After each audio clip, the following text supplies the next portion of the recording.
ನಮಸ್ಕಾರ ಎಲ್ಲರಿಗೂ. ಮೊದಲನೇದಾಗಿ ನಾಗು9 ಭಕ್ತಿ ಸಮಾಚಾರ ಚಾನಲ್ಗೆ ಸ್ವಾಗತ.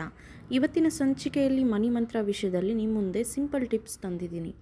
ಇವತ್ತಿನ ದಿನಗಳಲ್ಲಿ ಅಂದರೆ ನಮಗೆ ದುಡ್ಡಿನ ಅವಶ್ಯಕತೆ ತುಂಬಾ ಇದೆ. ಅಂದರೆ ದುಡ್ಡೇ ಇರಬೇಕು ಎಲ್ಲದಕ್ಕೂ ಅಲ್ವಾ. ಸೊ ನಮ್ಮ ಮನೆಯಲ್ಲಿ ಸಿಗೋ ಒಂದು ಸರಳ ಇಂಗ್ರೀಡಿಯೆಂಟ್ಸಿಂದ ಲಿಟಲ್ ಬಿಟ್ ಚೇಂಜಸ್ನ ಮಾಡ್ಕೊತ ನಾವು ದುಡ್ಡನ್ನು ಹೆಚ್ಚೆಚ್ಚು ಪಡೆಯೋರು ದಾರಿಗಳನ್ನು ಸೃಷ್ಟಿಸ್ಕೋಬೇಕು. ಅಂದರೆ ನಾವೇ ರೂಪುದಿದ್ಕೊಬೇಕು ಅವುಗಳನ್ನ. ಅದು ಯಾವ ರೀತಿ ಮನೆಯಲ್ಲಿ ಸಿಗೋ ಒಂದು ಸಹಜ ಇಂಗ್ರೀಡಿಯೆಂಟ್ಸಿಂದ ಇವತ್ತಿನ ಟಿಪ್ ನಾನಿಲ್ಲಿ ಶೇರ್ ಮಾಡ್ತಾಯಿದ್ದೀನಿ. ಸೊ ಗಮನವಿಟ್ಟು ಕೇಳಿ, ಕೊನೆವರೆಗೂ ನೋಡಿ ವಿಡಿಯೋನ. ಸೊ ಕೊನೆವರೆಗೂ ನೋಡಿದ್ರೇ ಕೇಳಿಸ್ಕೊಂಡ್ರೇ ನಿಮಗೆ ಈ ಒಂದು ಟಿಪ್ ಫುಲ್ ಅರ್ಥ ಗೊತ್ತಾಗುತ್ತೆ. ಯಾವ ರೀತಿ ಮಾಡಬೇಕು ಅನ್ನೋದು ಗೊತ್ತಾಗುತ್ತೆ, ಯಾವಾಗ ಮಾಡಬೇಕು ಅನ್ನೋದು ಸಹ ಗೊತ್ತಾಗುತ್ತೆ. ಇನ್ನು ಲೇಟ್ ಮಾಡದೆ ವಿಡಿಯೋ ವಿಷಯಕ್ಕೆ ಹೋಗೋಣ. ನಮ್ಮ ಒಂದು ಚಾನಲ್ನ ಯಾರೆಲ್ಲ ಸಬ್ಸ್ಕ್ರೈಬ್ ಮಾಡ್ಕೊಂಡಿಲ್ವೋ ಇವರೆಲ್ಲ ಸಬ್ಸ್ಕ್ರೈಬ್ ಮಾಡ್ಕೊಳ್ಳಿ. 4 ಜನಕ್ಕೆ ಈ ಸಣ್ಣ ಸಣ್ಣ ಟಿಪ್ಸ್ನ ಫಾರ್ವರ್ಡ್ ಮಾಡೋದಂತೂ ಮರೆಯೋಕ್ಕೆ ಹೋಗಬೇಡಿ. ಈಗ ಏನು ಮಾಡಬೇಕು, ಆ ಒಂದು ಟಿಪ್ ಏನು ಅನ್ನೋದು ಹೇಳಿಬಿಡೋಣ. ಚಿಕ್ಕದಾದ ಒಂದು ಮಣ್ಣಿಂದು ದ್ವೀಪ ತಗೊಬೇಕು. ಇದಕ್ಕೆ ಮಣ್ಣಿಂದು ದ್ವೀಪ ಅಥವಾ ಪ್ಲೇಟ್ ಮಣ್ಣಿಂದೇ ತಗೊಳ್ಳಿ, ಒಳ್ಳೆಯದು. ಯಾಕಂದರೆ ಮಣ್ಣಿನ ದ್ವೀಪದಲ್ಲಿ ಮಾಡಬೇಕಾಗಿರೋ ಒಂದು ಪ್ರಕ್ರಿಯೆ ಇದು, ಸರಳ ಪ್ರಕ್ರಿಯೆ. ಇದು ಯಾಕೆ ಮಾಡಬೇಕು ಅಂದರೆ ಎಲ್ಲರಿಗೂ ಕೇತು ಗ್ರಹ ಒಂದು ಪರಿಣಾಮ ಕೆಟ್ಟ ರೀತಿ ಬೀಳ್ತಾ ಇರುತ್ತೆ. ಆದರೆ ಕೇತುವಿನ ಒಂದು ಅನುಗ್ರಹ ನಮ್ಮ ಮೇಲೆ ಚೆನ್ನಾಗಿ ಇರಬೇಕು, ಒಳ್ಳೆಯ ಒಂದು ರಿಸಲ್ಟ್ ಕೊಡಬೇಕು, ಒಳ್ಳೆಯ ಪರಿಣಾಮ ಬೀಳಬೇಕು ನಮ್ಮ ಮೇಲೆ. ಆತನ ಒಂದು ಕೃಪೆ ಯಾವ ರೀತಿನ ನಾವು ಪಡಿಬಹುದು ಅಂದರೆ ಕೇತು ಗ್ರಹದಿಂದ ಸಹ ನಾವಿಲ್ಲಿ ಹಣವನ್ನು ಪಡೆಯೋದು ಹೇಗೆ ಅಂತ ಇಲ್ಲಿ ಚರ್ಚೆ ಮಾಡ್ಕೊತಾ ಇದ್ದೀವಿ. ಓಕೆ, ಕೇತು ಗ್ರಹ ಪ್ರಭಾವ ನಮ್ಮ ಮೇಲೆ ಚೆನ್ನಾಗಿರಬೇಕು ಅಂದರೆ ಕೇತು ಗ್ರಹದಿಂದ ನಾವು ಹಣವನ್ನು ಪಡೆಯಬೇಕು ಅಂದರೆ ಈ ಒಂದು ಸರಳ ಟಿಪ್ ಫಾಲೋ ಮಾಡಬೇಕು. ಅದಕ್ಕೆ ಬೇಕಾಗಿರೋದೆಲ್ಲ ಒಂದು ಮಣ್ಣಿನ ದ್ವೀಪ ಅಥವಾ ಮಣ್ಣಿಂದು ಪ್ಲೇಟ್. ಈಗ ಇದಕ್ಕೆ ಏನೇನು ಇಂಗ್ರೀಡಿಯೆಂಟ್ಸ್ ತೊಗೊಬೇಕು ಅನ್ನೋದು ಹೇಳ್ತೀನಿ. ಸಿಂಪಲ್ಲು, ತುಂಬ ಸಿಂಪಲ್ ಅಂದರೆ ಸಿಂಪಲ್ಲು. ಇದಕ್ಕೆ ಬೇಕಾಗಿರೋದೆಲ್ಲ ಪಚ್ಚೆ ಕರ್ಪೂರ ಒಂದೇ ಒಂದು ಬಿಳ್ಳೆ ತೊಗೊಬೇಕು. ಪಚ್ಚೆ ಕರ್ಪೂರನೇ ತೊಗೋಬೇಕು, ಬೇರೆ ಕರ್ಪೂರ ಅಲ್ಲ, ಪಚ್ಚೆ ಕರ್ಪೂರನೇ ತೊಗೊಬೇಕು. ಮತ್ತು ಒಂದೇ ಒಂದು ಎಲಚಿ ತೊಗೋಬೇಕು. ಒಂದೇ ಒಂದು ಹೂವು ಚೆನ್ನಾಗಿರೋ ಒಂದು ಲವಂಗವನ್ನು ತೊಗೊಬೇಕು. ಮತ್ತು 1 ಇಂಚಷ್ಟಿರೋ ಒಂದು ಚಕ್ಕೆಯನ್ನು ತೊಗೊಬೇಕು. ಇಲ್ಲಿ ಎಲ್ಲ ಒಂದೊಂದೇ ತೊಗೊಬೇಕು. ಸೊ ಈ ಒಂದೊಂದನ್ನು ಇದಕ್ಕೆ ಆ್ಯಡ್ ಮಾಡಿ ಈ ಒಂದು ದ್ವೀಪಕ್ಕೆ ಅಥವಾ ಈ ಪ್ಲೇಟಿಗೆ ಹಾಕಿಬಿಟ್ಟು ಇದನ್ನು ಸುಡಬೇಕು. ಇದು ಸುಡೋದು ಎಲ್ಲಿ ಸುಡಬೇಕು?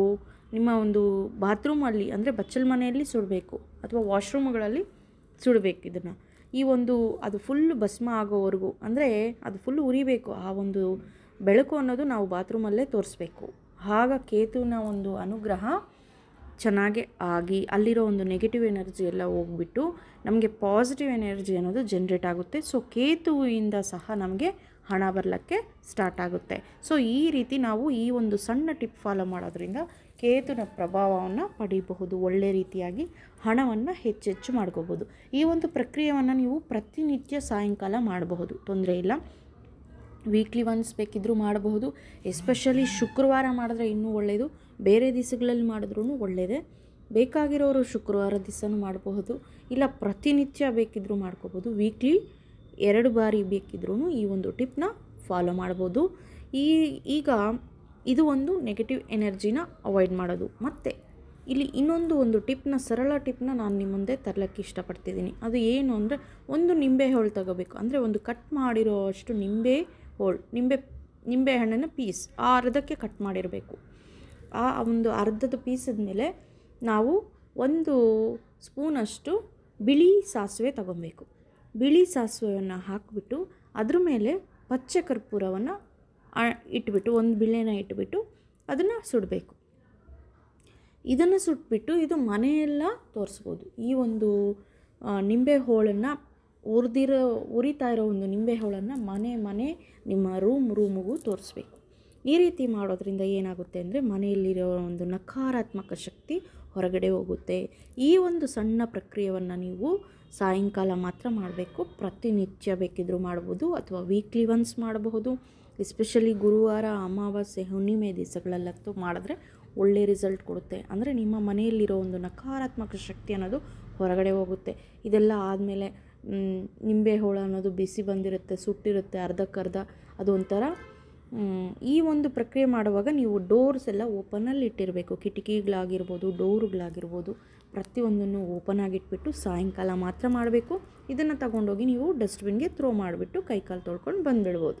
ಸಾಯಂಕಾಲ ಮನೆಯೆಲ್ಲ ಈ ಒಂದು ಬೆಳಕು ತೋರಿಸ್ಬಿಟ್ಟು ನೆಗೆಟಿವ್ ಎನರ್ಜಿ ಎಲ್ಲ ಹೋಗ್ಬೇಕಂತ ಮಾತ್ರ ಇಲ್ಲಿ ಪ್ರೇಯರ್ ಮಾಡ್ಕೊಬೇಕು. ಇವು ಮಾಡೋವಾಗ ನೀವು ಇದೆಲ್ಲ ಆದಮೇಲೆ ಆ ನಿಂಬೆ ಹೋಳು ಏನು ಅರ್ಧಂಬರ್ಧ ಸುಟ್ಟಿರುತ್ತೆ ಅದನ್ನು ತಗೊಂಡೋಗಿ ಡಸ್ಟ್ಬಿನ್ಗೆ ಹಾಕ್ಬಿಟ್ಟು ಕೈ ಕಾಲು ತೊಳ್ಕೊಂಡು ಬರಬೇಕು.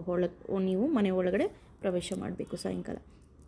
ಈ ರೀತಿ ಮಾಡೋದ್ರಿಂದ ಲಕ್ಷ್ಮೀ ಕೃಪೆ ಚೆನ್ನಾಗಿರುತ್ತೆ. ಜೊತೆಗೆ ಮನೇನ ಅಚ್ಚುಕಟ್ಟಾಗಿ ಕ್ಲೀನಾಗಿ ಇಟ್ಕೊಬೇಕು. ಅವಾಗವಾಗ ಕ್ಲೀನ್ ಮಾಡ್ತಾ ಎಲ್ಲ ಕ್ಲೀನಾಗಿ ಇಟ್ಕೊಳ್ಳೋಕ್ಕೆ ಟ್ರೈ ಮಾಡಬೇಕು ನಾವು. ಎಸ್ಪೆಷಲಿ ಲಿವಿಂಗ್ ರೂಮ್, ನಾನು ಹೇಳ್ತಾನೆ ಇದ್ದೀನಿ, ಇದಕ್ಕೆ ಮೊದಲಿನ ಟಿಪ್ಸಲ್ಲಿ ಹೇಳಿದ್ದೀನಿ, ಲಿವಿಂಗ್ ರೂಮ್ ಅನ್ನೋದನ್ನು ಚೆನ್ನಾಗೆ ನಾವು ಕ್ಲೀನಾಗಿ ಇಟ್ಕೊಂಡಿರಬೇಕು. ಅವಾಗೇ ನಮಗೆ ಲಕ್ಷ್ಮೀ ಕೃಪೆ ಅನ್ನೋದು ಚೆನ್ನಾಗಿರುತ್ತೆ. ಲಕ್ಷ್ಮಿಗೆ ಏನೆಲ್ಲ ಮಾಡಿದ್ರೆ ನಾವು ಸಂತೋಷ ಆಗುತ್ತೋ ಆ ಒಂದು ಟಿಪ್ಸ್ನೆಲ್ಲ ಫಾಲೋ ಮಾಡ್ತಾಯಿದ್ರೆ ಪ್ರತಿನಿತ್ಯ, ಅಂದರೆ ಗೃಹಿಣಿಯರು ಅಲಂಕರೀಕೃತವಾಗಿರಬೇಕು, ಮನೇನ ಅಲಂಕರಿಸ್ಕೋಬೇಕು, ಹೊಸಲು ಅಲಂಕರೀಕೃತವಾಗಿರಬೇಕು, ಮನೆ ಯಾವಾಗಲೂ ಸ್ವಚ್ಛತೆಯನ್ನು ಫಾಲೋ ಮಾಡಬೇಕು, ಒಳ್ಳೆ ಮಾತನ್ನು ಆಡಬೇಕು, ಪಾಸಿಟಿವ್ ಎನರ್ಜಿಯನ್ನು ತುಂಬಿಸ್ಕೊತಾ ಇರಬೇಕು. ಮನೆಯಲ್ಲಿರೋ ನೆಗೆಟಿವ್ ಎನರ್ಜೀಸ್ನ ಈ ರೀತಿ ಒಂದು ಟಿಪ್ಸ್ ಫಾಲೋ ಮಾಡಿ ನೀವು ಹೊರಗಡೆ ಹಾಕ್ಬೋದು ನೆಗೆಟಿವ್ ಎನರ್ಜಿ. ಆವಾಗ ಪಾಸಿಟಿವ್ ಎನರ್ಜಿ ಮನೆ ಒಳಗಡೆ ಬರುತ್ತೆ. ಆವಾಗ ನಿಮಗೆ ಲಕ್ಷ್ಮಿ ಬರೋ ಅವಕಾಶವೂ ಇರುತ್ತೆ. ಸೊ ಈ ಒಂದು ಸಣ್ಣ ಟಿಪ್ಸ್ನ ಫಾಲೋ ಮಾಡೋದ್ರಿಂದ ನೆಗೆಟಿವ್ ಎನರ್ಜಿ ತೊಲಗಿಸ್ಕೊಂಡು ಶಾಶ್ವತವಾಗಿ ತೊಳಸ್ಕೋಬೋದು ಅಂತ ಹೇಳ್ಬೋದು. ಅದು ಹೊರ ಹಾಕಿ ನೀವು ಪಾಸಿಟಿವ್ ಎನರ್ಜಿನ ವೆಲ್ಕಮ್ ಮಾಡ್ಬೋದು. ನಾವು ಕಾರ್ಯವನ್ನು ಪ್ರತಿನಿತ್ಯ ನಾವು ಕೆಲಸ ಮಾಡಬೇಕು ಅನ್ನೋದು ದೃಢ ಸಂಕಲ್ಪ ನಮ್ಮಲ್ಲಿ ನಮಗೆ ಹೆಚ್ಚೆಚ್ಚು ಆಗ್ತಾ ಇರುತ್ತೆ ಈ ರೀತಿ ಒಂದು ಸಣ್ಣ ಸಣ್ಣ ಕೆಲಸಗಳು ಮಾಡ್ಕೊಳ್ಳೋದ್ರಿಂದ. ಸೊ ದುಡಿಮೆನೂ ನಮಗೆ ಇಲ್ಲಿ ಪ್ರಧಾನ. ಹಾಗಾಗಿ ದುಡಿಮೆಗೆ ಬೇಕಾಗಿರೋದು ಪಾಸಿಟಿವ್ ಎನರ್ಜಿ ಮಾಡಬೇಕು ಅನ್ನೋ ಒಂದು ದೃಢ ಸಂಕಲ್ಪ. ಇವೆಲ್ಲ ಒಳ್ಳೆ ರೀತಿ ಪ್ರೇರಣೆ ಆಗುತ್ತೆ ಈ ಒಂದು ಟಿಪ್ಸ್ ಫಾಲೋ ಮಾಡೋದ್ರಿಂದ. Thank you for watching.